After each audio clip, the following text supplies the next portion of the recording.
Yo, it's Ross, and in today's video, we're going to break down how to create a great password or passphrase.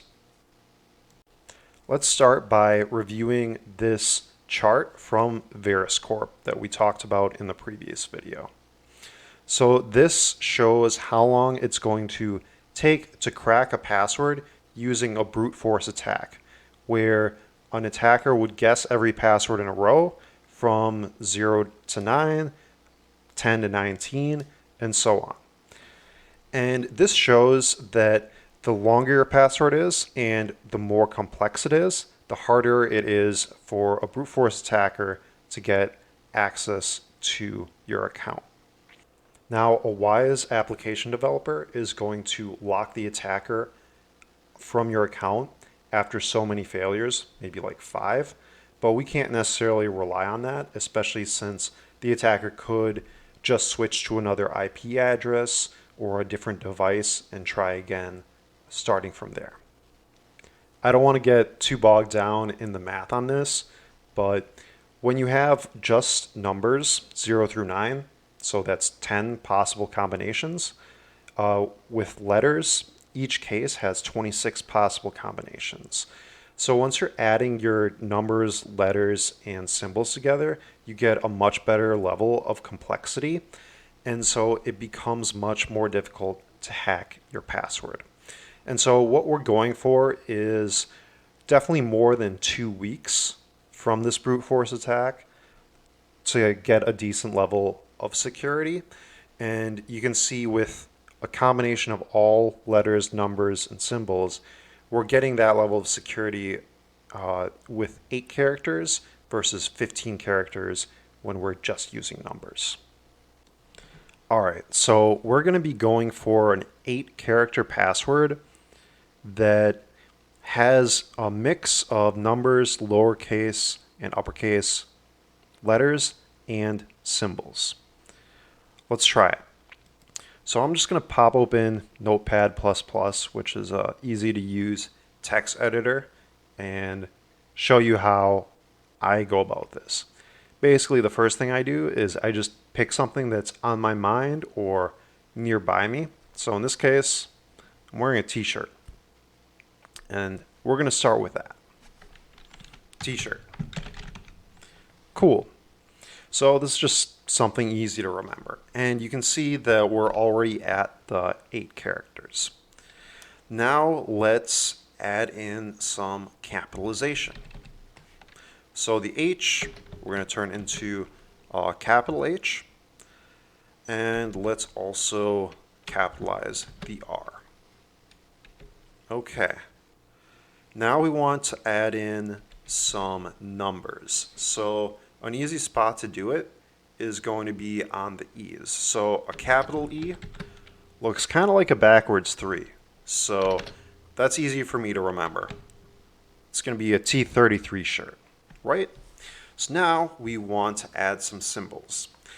Well, a couple of obvious ones are that the S looks a lot like a $sign. And then we could also turn one of the T's into a plus, or maybe I'll just put the plus at the end. So now we're at 9 characters. We've got letters of both cases, numbers, and symbols. And so this is going to be a fantastic password for us to use. All right, so now the next step is to try to build a passphrase. And a passphrase is something that you might use for a very critical application, like important financial account, or for your password manager that's going to store a bunch of your more miscellaneous accounts. So in this case, I'm going to just try to come up with something. I've got 2 monitors in front of me, so let's go with that. I've got 2 monitors. Cool. So now let's go ahead and add in some numbers. Let's think about this. How about we just make the O's into zeros, because there's a bunch of O's here.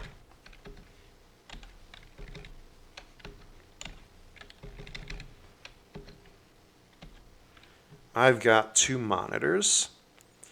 And then let's pick something out to capitalize. How about, let's get the V and the W because they're just kind of similar letters, and that gets us 2 capitals in there.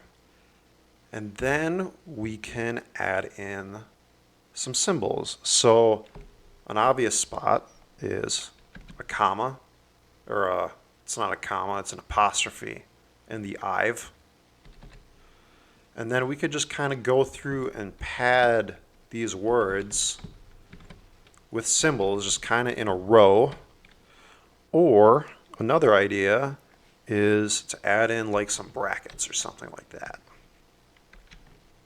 Again, we don't need to be super precise with how we do it.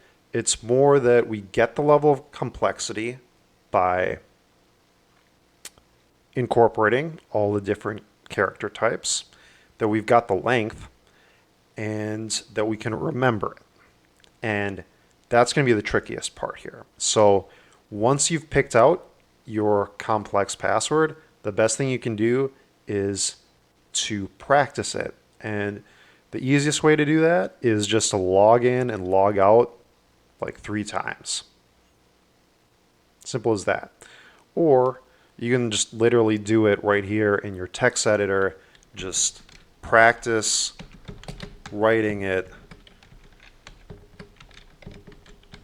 manually. And it's kind of a pain. And we can make it simpler so it's easier to type, but you get the drift here. You just keep doing it until you can remember it. And then you don't save this, you don't write it down.